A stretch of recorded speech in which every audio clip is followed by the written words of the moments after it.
Hi YouTube, it's Chestnut coming back at you with my VSG update.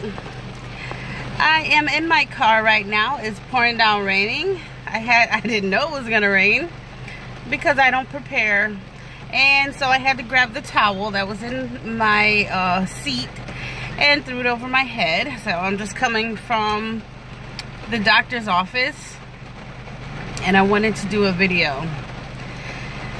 I just had an appointment for anesthesia a couple of days back, and they were taking so long that I forgot that she told me to go to x-ray right afterwards. And so she called me, and well, you know, I picked up right away because I noticed it was Mercy. I know I'm having my VSG surgery, so I'm like, hello, what happened? What happened?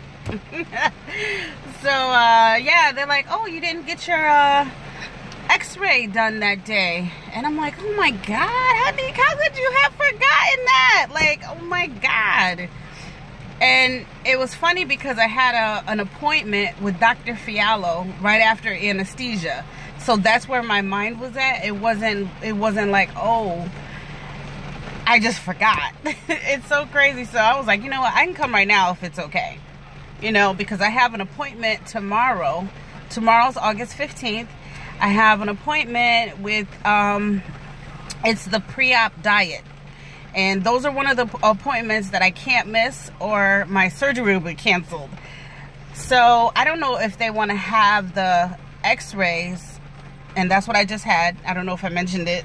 I'm a little loopy, sorry. But I don't know if they need the x-rays before I end up there tomorrow. So I was like, let me just come in and do it right now. I don't want anything to go wrong, and I'm this close. I'm literally, you know, three weeks, just less than 3 weeks away from my surgery. God, I hope you don't mind. I have to drink a little bit of coffee.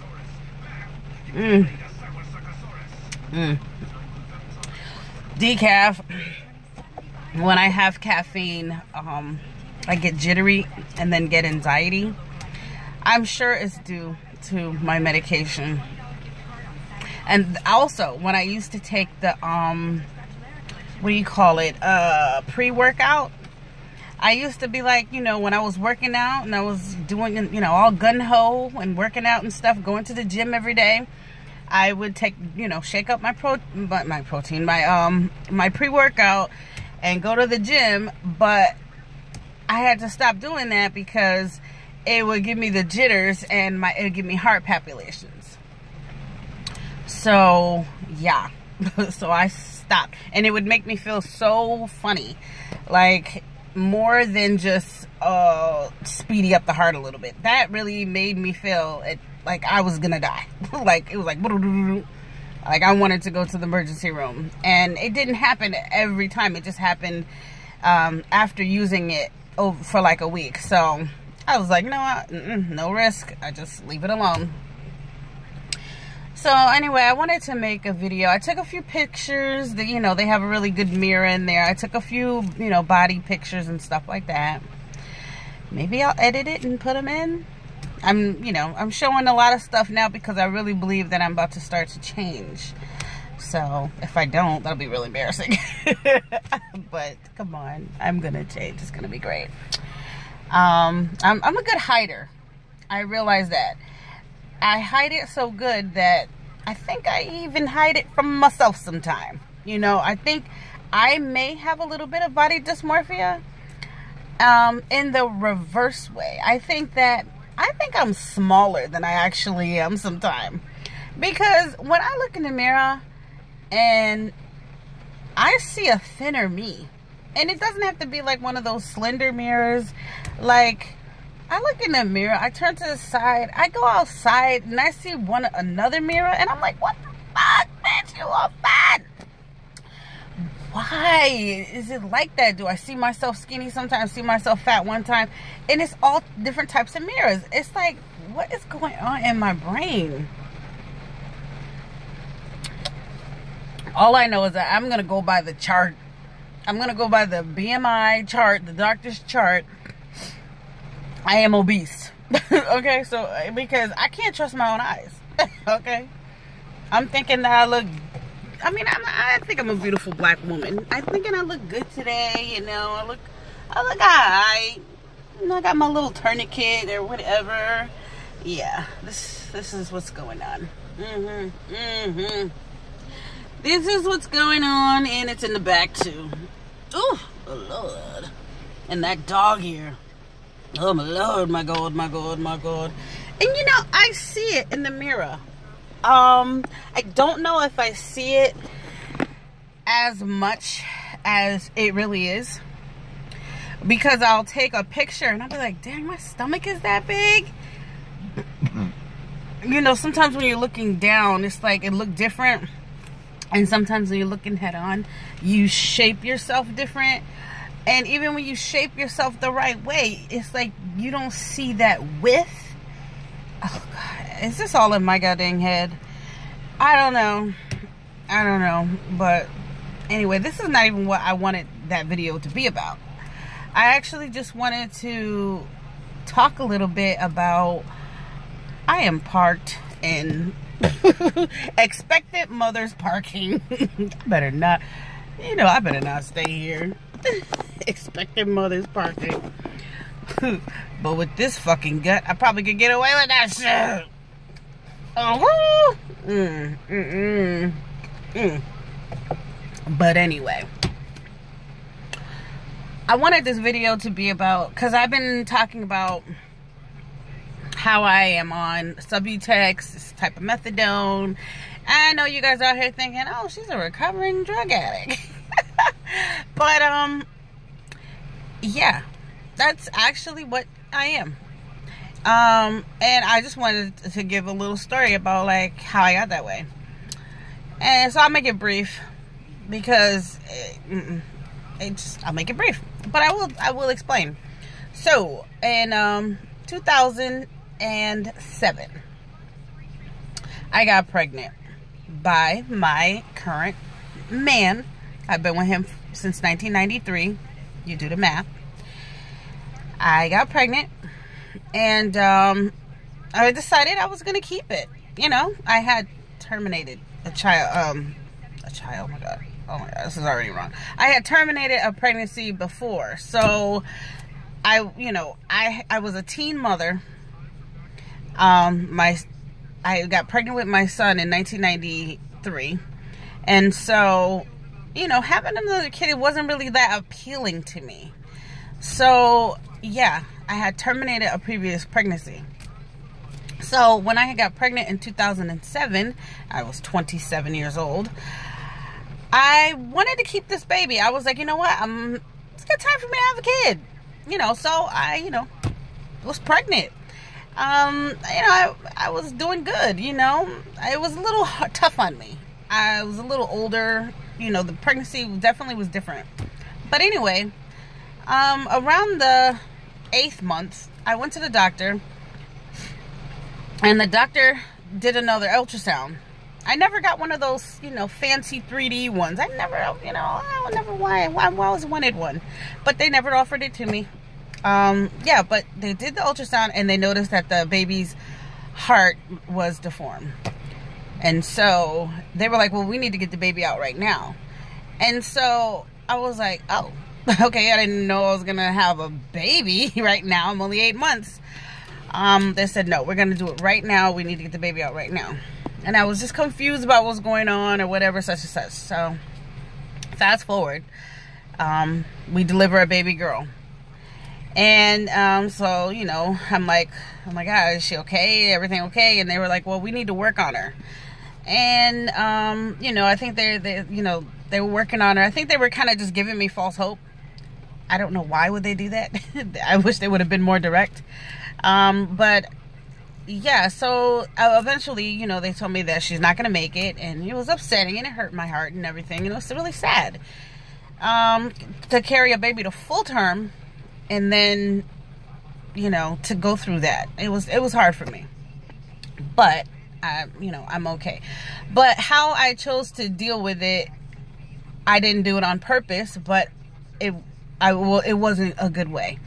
So obviously I had a C-section, and when I went home without no child, I was in pain a little bit at first, and I would use the pain medicine to help with the pain.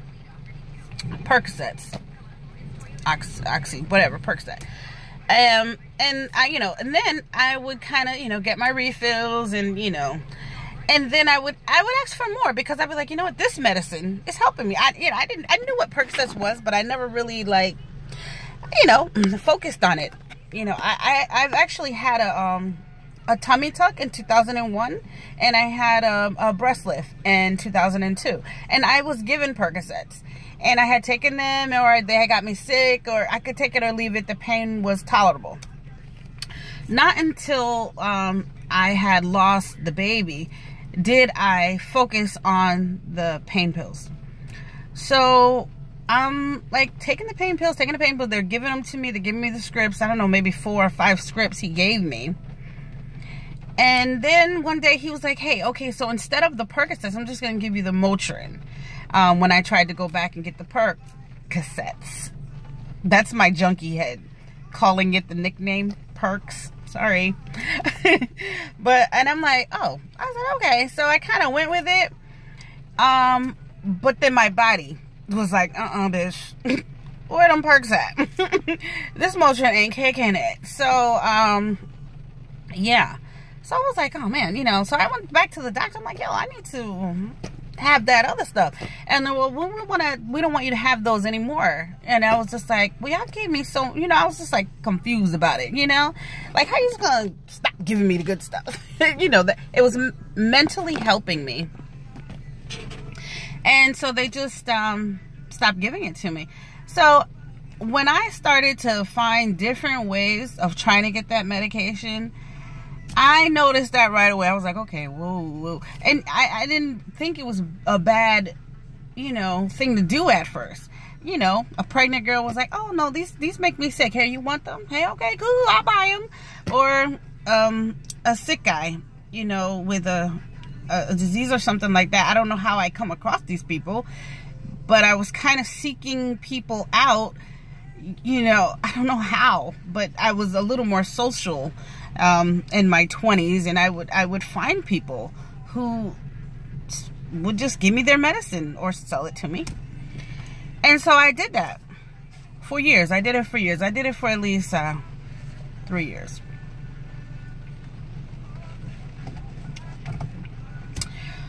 After a while, I knew I had a problem. So I went to my doctor, and I was just like, yo, this is not me. This is crazy. I'm buying drugs off the street, basically. I knew when I started to put that Percocet in my mouth and chew it up so it worked faster, I have a problem.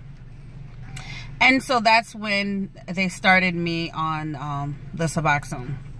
Now, the only thing, I was just like, oh, wow, this is a miracle drug. I stopped taking the Percocets. I'm taking the Suboxone that the doctor is prescribing me. I was like, huh. And the Suboxone worked. It felt like, it took away the withdrawals and such and such. Excuse me. Nothing is perfect. Nothing is perfect. That didn't fix all. Because the Suboxone had very, very huge side effects after maybe about 6 or 9 months of taking it. First of all, they started me on a high dosage.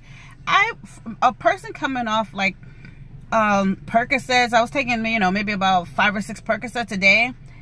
I did not need 8 milligrams of Suboxone. And I didn't know what Suboxone was. So I just took what the doctor gave me, which was naive.